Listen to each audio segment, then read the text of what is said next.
How to see unsent photos on Messenger.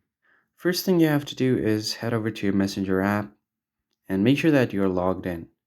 Then tap on the menu icon at the bottom right, and then from here you're going to have to head over to settings. Once you land on the settings page, scroll down until you find preferences, tap on photos and media, and make sure that you turn on the save on capture. It will save a new photo that you take in the app to your gallery. And make sure that you turn this one on so every time you take a picture it will automatically be saved. But if someone has sent you a picture and deleted it, to see it you are going to have to request for your data. So head over to settings, scroll down all the way to the bottom and head over to account center. Now from here you're going to have to click on your information and permission and then download your information. From here you simply have to request a download, so download and or transfer information, tap on it.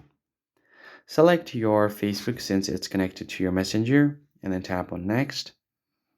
From here, you're going to have to select a specific type of info. Go ahead and tap on it and you're going to have to select messages. Tap on this one and tap on next. Now click on download to device and you're going to have to select a date range. So let's say if it was for last month, select it, save this and then create files. And once that is done, it will contain all of the deleted photos or media that you've gotten on your messages. So once the download information is ready, you'll have the download button here instead of cancel. And that's how you see unsent photos on Messenger. I hope this tutorial was helpful to you guys. I'll catch you on the next one.